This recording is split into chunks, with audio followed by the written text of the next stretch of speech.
But I remember the teacher, she had her back against me, and my body was against the door of the classroom. I remember I had a pencil in my hand, and my first instinct was to stab her. From that point on, my life changed.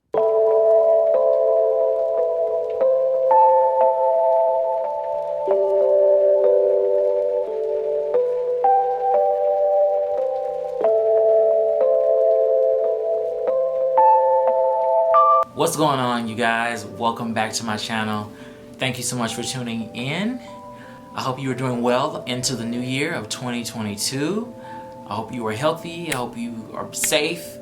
And I hope you set goals for yourself and whatever it is that you want to do in life. I hope you are consistently moving in the direction of the life that you want to live. Today's video is a bit personal. I decided to do this video for two reasons. One is because I just need to get this out of my system. I feel it's therapeutic for me to do that because as a content creator, why not, you know? It's only fit. And for two, I feel like it can help someone else going through the same thing. My issue in this video, or my topic in this video rather, is nothing special really. It's nothing exclusive to me. A lot of people are going through this currently. A lot of people have gone through this, and a lot of people will go through this. And so I wanted to connect with other people as well. Maybe we can support each other in the comments. Maybe we can, I don't know. Whatever happens, happens, you know.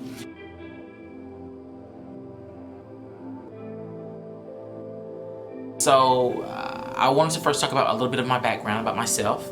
I was born in Houston, Texas. I don't think both my parents knew each other for a long time before they had me. I had two sisters already from a previous relationship, but my dad and my mother, they struggled with drugs a lot. They struggled with drugs. Before I was born, they struggled with drugs, and then after I was born, they struggled with drugs. And so I wasn't there for long. I left when I was 2 years old and I moved to Nashville. And that's where I grew up my whole life. I grew up not knowing my mother. I grew up not communicating with her. I grew up not really getting any type of support from her. My grandmother, my aunt raised me most of my life until I got out on my own and was able to raise myself. My father, even though him and I moved to Nashville, he still battled with drugs. He left to get clean, I guess. Was out there on the streets. My father tried to leave Houston to get clean. And he told my mom, hey, you know, we both need to get clean. You know, I want to move my son to Nashville. I want to move him there to get him out of this environment. He doesn't deserve this. And my mother said, oh, no, you're not taking my son. You know, you're not taking him. And he said, okay, well, if you get clean, if I see progress in you getting clean, you know, I'll let you keep him. But if I don't see progress, I'm going to have to come back and get him because he doesn't deserve this. And so he left, moved to Nashville. I was still in Houston with my mom and my two sisters. But my two older sisters, they lived with their aunt on their father's side. And so I remember my father telling me that he would call in to check in on me, to check in on me, my mom, how she's doing. And she would lie and say she's doing good, she's getting better, she's getting clean. And that wasn't true at all. It wasn't until my older sister, who saved my life really. My older sister called my dad one day and said, hey, things are bad. Things are really bad. I went over to mom's house. I saw the condition. And you got to come get Lil Vern. That's what my family calls me. You got to come get Lil Vern. And my dad was already regretting leaving me. He was already sad and depressed for leaving me. He was anxious. He was excited to come get me. And so him and my uncle, they got on the first thing smoking, and they drove to Houston and came and got me. And that was it. I grew up not knowing my mother. I don't remember her ever calling me much. I don't want to like discredit her by saying, oh, she never called me on my birthday or nothing like that, because I honestly don't remember. I don't remember her calling me regularly on my birthday.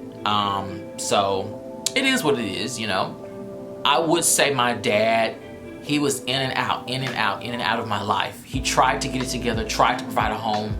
It just never worked. He would get with women who he thought was great for him, who he thought was a great influence on him, and he would try to work it out with them. And sometimes I would leave my grandmother's house, move with him and his girlfriend, but it wouldn't work because my father would really ruin the relationship because of his addiction. He couldn't escape the addiction, and so oftentimes the girlfriends would say, hey, we can't do this anymore. And whenever he would get kicked out, I of course would get kicked out. And so I remember going through that a couple of times. My dad dated a lot of different women, but I remember a couple of different times on 2 different girlfriends, 2 different occasions, I would move in and then eventually have to move out because of his drug addiction. It was so frustrating because my grandmother, rest her soul, you knew that she loved you, you knew that she loved the family, but my grandmother was very verbally abusive. I don't think that my grandmother knew how to communicate. Oftentimes my grandmother would talk ill of my father. She would talk so ill of him. It got to the point where sometimes I would hate my dad. Sometimes I would take up for my dad because I overall just wanted my dad in my life. I wanted him to be there. I wanted him to have a home for us. You know what I mean? I hated it. I felt like the punching bag for my grandmother's frustration on her son. I was the punching bag. I reminded her of her son. I looked just like him. So I was the punching bag a lot growing up at my grandmother's house. And I hated it so much. I dealt with so much trauma, so much drama. I wanted to kill myself so many different times. You know, it just was a lot. It was a lot. I remember being in the 3rd grade. I remember being so angry a lot because my dad wasn't there. I remember being so angry. And I remember I was bullied a lot growing up. You know, I was called sissy, faggot, all these slurs. I didn't even know what they meant, okay? I don't even know how the kids knew what they meant. But I was bullied a lot in school. And I remember I don't know if I was being bullied in school. I don't know if I was being made fun of. I don't know if I was arguing with another student. I don't know. I was so young. But I remember the teacher, she had her back against me, and my body was against the door of the classroom. And I remember I had a pencil in my hand from doing my classwork. And my first instinct was to stab her, to get her off of me. And that's what I did. I stabbed her. From that point on, my life changed. My life changed so much from that point on. I was totally rerouted. I'll never forget being suspended from school. I'll never forget going to the office with the principal. And I'll never forget this. She had 5 fingers up. She said, "You are suspended for 5 days." Those 5 days turned into me being expelled and never being invited back to the school again. So I transitioned from being in a normal classroom to an alternative school. They labeled me as the bad kid. I was the bad kid.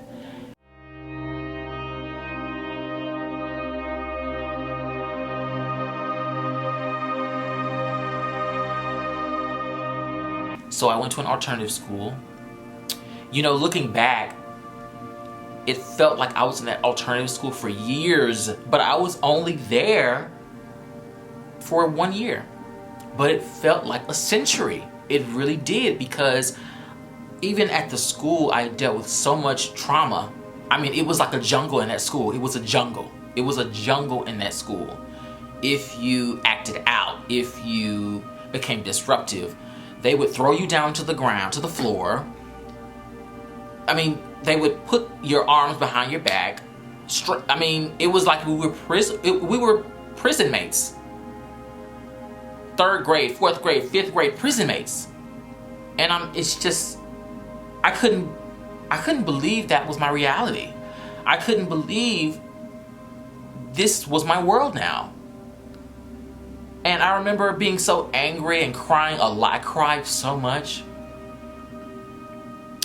I cried so much as a child, sometimes tears wouldn't even come out. my tears just dried up. My body just got tired of producing tears. I cried so much.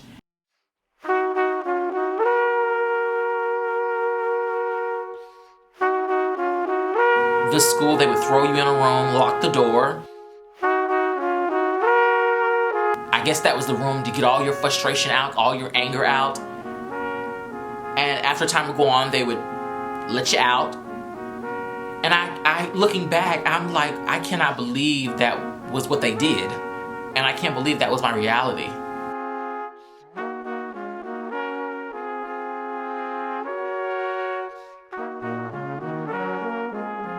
And I'm wondering if they still do that. I'm wondering if that still is normal. Because it's crazy that I went through that. And I'm amazed at how I'm still here. I'm amazed at how I survived. I'm a miracle. I'm a miracle. You are literally looking at a miracle right in front of you. It's amazing how I survived all that. My grandmother did the best she could. She did the best she knew how. But I remember going through all of that in that school. I remember we had a field trip to a jail cell. We had a field trip to a jail.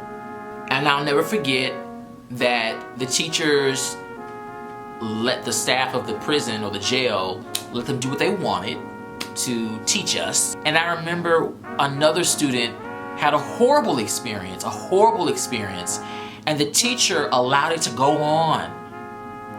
And I can't remember the details of it all, but it was an unjust. I will say that. It was an unjust. And I remember we got back to school. He was in tears. This young man was in tears. And the teacher, she felt so bad. She put her hand on his cheek like this and she apologized. And I remember the tears coming down his face. I remember he was just crying. He was so angry at her for allowing it to go on. I remember him smacking the hand off of his face.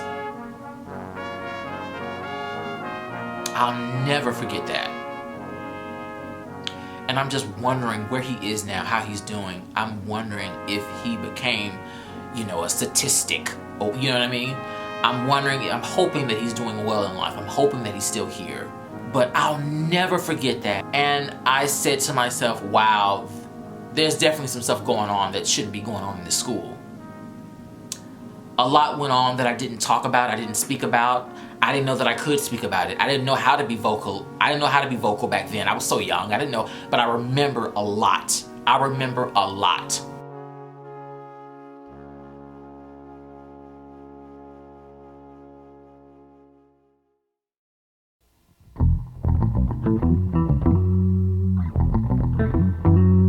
If you behaved well for so long, or if you showed improvement in the school, you got to go back to regular school. I don't know what it was in me, but my anger cleared up. I intentionally cleared up my anger. I let a lot of stuff go. They would throw me in the room. Usually what I would do is I would beat on the wall, beat on the door, scream, kick, whatever. That was my usual routine when they threw me in that room. But at some point, I stopped doing it. They put me in the room, and I'll be quiet. Sometimes they turn off the lights to scare you. It would be pitch black. But I remember something came over me. I don't know if it was God. I don't know. Something came over me and said, Vernon, don't do what you normally do. Don't kick. Don't scream. Don't cry. Just be silent. Be still. And that's what I did. And that is where my improvement started. That is where I started to improve.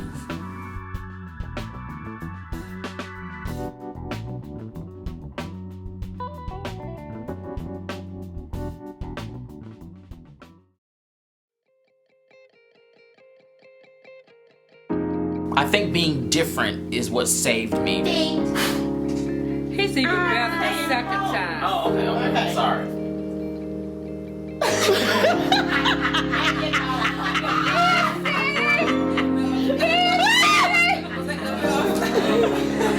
Okay, why you didn't light it again? Even though I grew up in the hood, I didn't let it dictate my life.